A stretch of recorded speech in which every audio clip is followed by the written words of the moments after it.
Baiklah, Nana Ustazah semuanya. Tadi ada yang menanyakan tentang bagaimana menentukan khabar muqaddam dan mubtada muakhar. Oke, kembali kita bahas tentang mubtada. Kita singgung sedikit mengenai mubtada dan khabar. Mubtada itu adalah subjek. Ini pokok kalimat, jadi ini subjek. Nah, kemudian khabar itu adalah predikat atau penjelas. Ini pokok kalimat, kemudian ini adalah penjelas atau ini subjek, ini predikat. Nah, untuk yang menjadi mubtada itu adalah isim ma'rifah, isim yang ada alif lamnya. Nah, ini isim ma'rifah yang ada alif lam. Kemudian ini disebut dengan mubtada at-talibu fil fasli. Siswa itu ada di dalam kelas. Kemudian contoh kedua, ini mubtadanya, ini subjeknya, ini predikatnya. Kebetulan predikatnya adalah berbentuk sibhu jumlah, yaitu terdiri dari jar dan majrur. Jadi sibhu jumlah itu artinya menyerupai kalimat, tapi dia bukan kalimat sama seperti frase kalau dalam bahasa kita.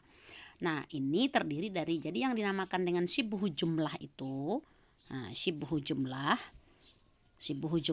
itu terdiri dari jar majrur dan zaraf. Zaraf itu keterangan waktu dan keterangan tempat. Misalnya amama di depan, waro'a di belakang, fauqo di atas, tahta di bawah, janiba di samping. Seperti itu zaraf. Kalau seandainya kalimatnya tidak merupakan sibhu jumlah, bisa at-talibu mahirun, siswa itu pintar. Nah, ini subjek atau mubtada. Nih, buat subjeknya M, Ibu singkatkan saja. Ini mahir ini adalah khobar. Jadi ini mubtada, ini khabar. Khabarnya bukan sibhu jumlah, tapi khabarnya adalah isim mufrad, isim yang tunggal ya. Jadi siswa itu pintar. Nah, pintar itu kan kata sifat. Jadi dia isim. Nah, kalau di sini dia bukan isim, dia adalah sibhu jumlah. Sibhu jumlah itu terdiri dari dzaraf dan jar majrur. Kebetulan di sini adalah jar majrur. Atau kalimat yang berikutnya, al-qalamu 'alal maktab, pena itu di atas meja. Pena itu di atas meja. Al-qalamu adalah mubtada. Dia adalah disebut dengan mubtada karena terletak di awal, kemudian ada alif lamnya. Kemudian ini alal maktab adalah khabarnya. Dia masih terdiri dari jar dan majrur. Bisa juga untuk yang zorof, al-mudarrisu amamal fasli, di depan kelas. Amamal fasli, ini mubtada, ini khabar. Khabarnya terdiri dari zorof, keterangan tempat. Di depan itu adalah keterangan tempat. Nah, itu kalau dalam posisi normal. Kemudian yang kita bahas sekarang bukan khabar mubtada khabar lagi, itu sudah lewat pada kelas 10. Sekarang yang kita bahas adalah khabar muqaddam, khabar yang didahulukan.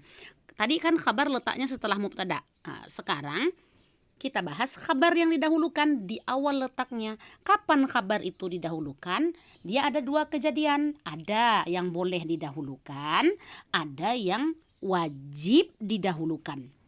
Kita lihat, kalau yang boleh didahulukan itu seperti ini. Tadi kan kalimat pertama at-talibu fil fasli, at-talibu fil fasli. Nah, at-talib mubtada, fil fasli adalah khabar.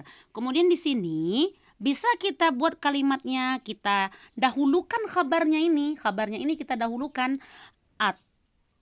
jadi fil fasli at-talibu, tanpa merubah bentuknya. Ini bisa ya, tanpa merubah bentuknya, dia tetap seperti itu, hanya saja letaknya yang berubah. Jadi kita dahulukan khabarnya fil fasli at-talibu.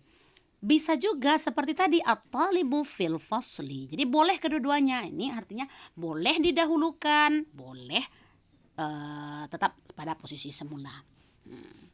Ini fil fasli adalah khabarnya, ini adalah mubtadanya. Atau kembali pada posisi semula, at-talib pada posisi awalnya, at-talib ini adalah mubtada, ini adalah khabar. Atau boleh didahulukan, ini khabar muqaddamnya, nah ini mubtada muakhar. Itu yang boleh didahulukan. Nah, yang wajib didahulukan adalah pada dua keadaan. Pertama, jika mubtadanya berupa isim nakiroh. Isim nakiroh itu isim yang tidak ada alif lamnya. Yang kedua, khabarnya itu berupa kata tanya. Kata tanya anak-anak ibu tahu ya. Kata tanya itu kapan, 5W1H. Kalau dalam bahasa Arab mata, kapan, aina, di mana, ma, apa, man, siapa, kaifa, bagaimana. Nah, kita lihat di sini. Yang pertama, kabar itu wajib didahulukan pertama jika mubtada'nya berupa isim nakiroh. Nah, tadi kalau yang boleh didahulukan kebetulan mubtada'nya adalah isim ma'rifah, isim yang pakai alif lam. Sekarang mubtada'nya adalah isim nakiroh yang tidak pakai alif lam. Jika mubtada'nya itu adalah isim nakiroh yang tidak pakai alif lam, maka khobarnya wajib kita dahulukan. Kabarnya wajib kita dahulukannya. Jadi kalau mubtada'nya itu adalah isim yang tidak pakai alif lam atau isim nakiroh seperti ini, talibun, kan tidak ada alif lamnya, dia cuma bertanwin. Kalau dia tidak ada alif lam diganti dengan tanwin. Nah, jika mubtada'nya itu bentuknya isim nakiroh, maka khobarnya wajib didahulukan. Kalau tidak kita dahulukan bentuknya talibun fil fasli. Nah, itu tidak boleh seperti itu. Talibun fil fasli tidak boleh. Tapi yang benarnya adalah fil fasli talibun. Di dalam kelas ada siswa. Ada seorang siswa. Jadi di sini kabarnya bentuk sibhu jumlah.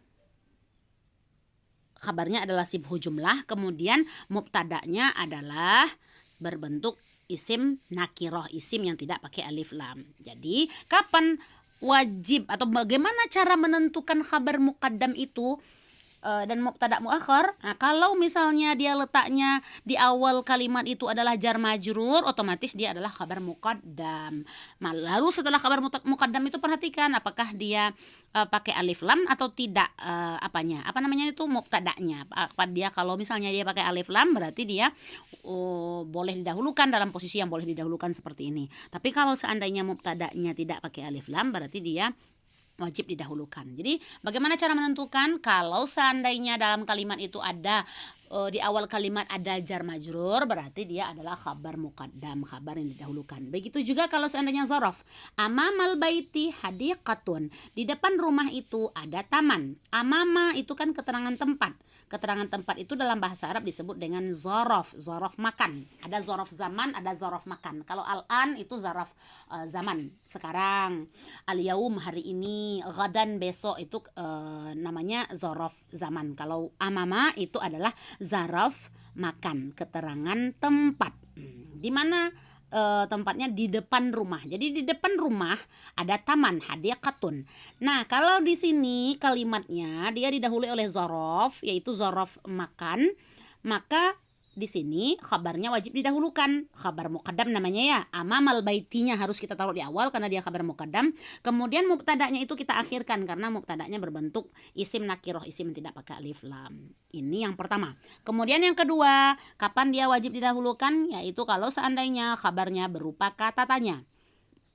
Mata. Mata itu artinya kapan? Salah satu kata tanya. Nah, yang menjadi pokok permasalahan di sini atau subjeknya adalah al-imtihan. Imtihan yang ditanyakan, menjadi yang kita bicarakan itu atau pokok kalimat adalah imtihan, ujian.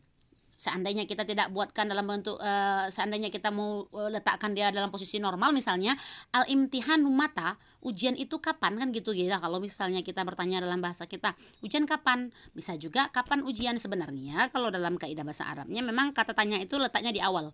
Kalau dalam bahasa Indonesia kan kita juga kata tanya letaknya di awal.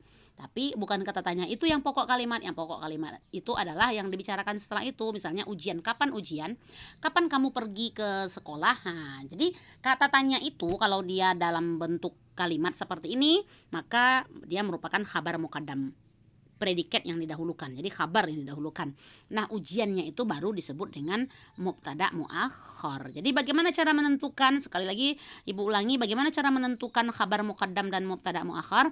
Pertama, kalau dalam kalimat ada jar majrur atau zorof, maka berarti dia adalah khabar muqaddam. Setelah itu mubtada muakhar. Dia tidak boleh pakai alif lam kalau seandainya dia termasuk yang wajib didahulukan. Kemudian yang kedua, kalau khabarnya berbentuk kata tanya. Kalau ada kata tanya, berarti dia adalah khabar muqaddam. Dan setelah itu adalah mubtada muakhar.